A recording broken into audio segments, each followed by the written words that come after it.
কোনো এক শুভাকাঙ্ক্ষী আমাকে কমেন্ট করছেন, ম্যাডাম পিছন দিয়ে সহবাস করলে কি বাচ্চা হয় বলুন প্লিজ।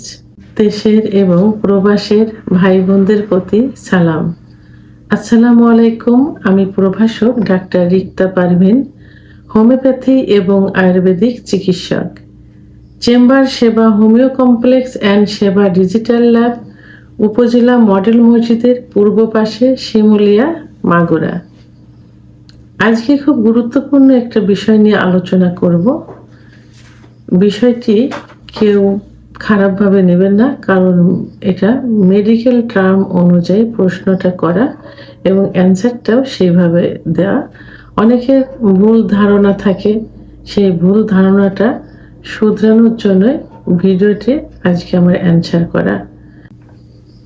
শুভাকাঙ্ক্ষী পিছন বলতে কোনটা বুঝিয়েছেন আমি আসলে সেভাবে বুঝতে পারিনি, কারণ পিছন দিয়ে অ্যানাল সেক্স করে, যেটা মলদ্বার দিয়ে, আবার পিছন দিয়ে যোনিপথ দিয়েও কিন্তু সহবাস করে। তা আমি প্রথমেই বলবো, অ্যানাল সেক্স কিন্তু ইসলামের দৃষ্টিতে সম্পূর্ণ নিষিদ্ধ এবং কবিরা গুনাহ। সেহেতু অ্যানাল সেক্স কখনোই করা যাবে না। আল্লাহ তাআলা সেক্স করার জন্য নির্দিষ্ট একটা জায়গা দিয়েছেন, সেটা পুরুষাঙ্গ, মহিলাদের যোনিপথ। তো এটা এর মাধ্যমে বাচ্চা হয়, এর এই পথের মাধ্যমে বাচ্চা হয় এবং এই বাচ্চা হওয়ার ধারা অব্যাহত রাখার জন্য যৌন মিলন। তো আমি প্রথমেই বলবো যে যদি কেউ অ্যানাল সেক্স করে, অর্থাৎ মলদ্বার দিয়ে সহবাস করে, তাহলে বাচ্চা হবে না। আর পিছন দিয়ে যদি যোনিপথ দিয়ে সহবাস করে তাহলে বাচ্চা হবে। কারণ পুরুষের শুক্রাণু এবং মহিলাদের ডিম্বাণু মিলিত হয়ে কিন্তু বাচ্চা হয়। এখন মহিলাদের ডিম্বাণু কোথা থেকে আসে? ডিম্ব নালী থেকে। আর এই ডিম্ব নালী অর্থাৎ ওভারির অবস্থান কোথায়? এটা তলপেটে, লয়ার অ্যাবডোমেন বা তলপেটে জরায়ু থাকে। জরায়ুর দুই পাশে দুইটা ডিম্ব নালী থাকে। এই ডিম্ব নালী থেকে নির্দিষ্ট একটা সময়ে ডিম্ব বের হয় এবং পুরুষ তখন মিলন করলে পুরুষের শুক্রাণু আর মহিলাদের ডিম্বাণু মিলিত হয়ে বাচ্চা হয়। তাহলে সেটা যোনিপথ দিয়ে কিন্তু সহবাস করলে বাচ্চা হবে।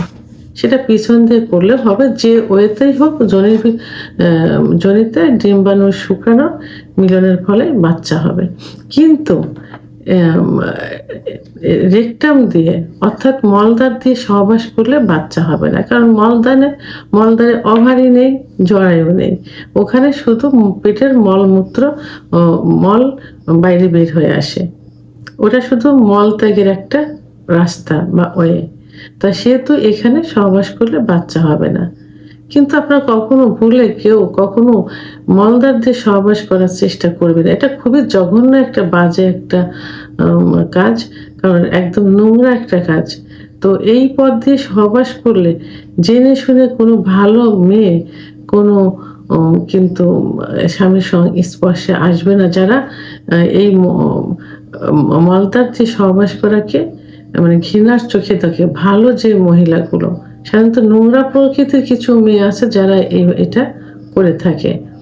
তা সবাই এটা থেকে দূরে থাকতে হবে, ইসলামিক অনুশাসন মেনে চলতে হবে, নির্দিষ্ট জায়গা যোনিপথ দিয়ে সহবাস করতে হবে, যার মাধ্যমে বংশ বিস্তারের ধারা অব্যাহত রয়েছে।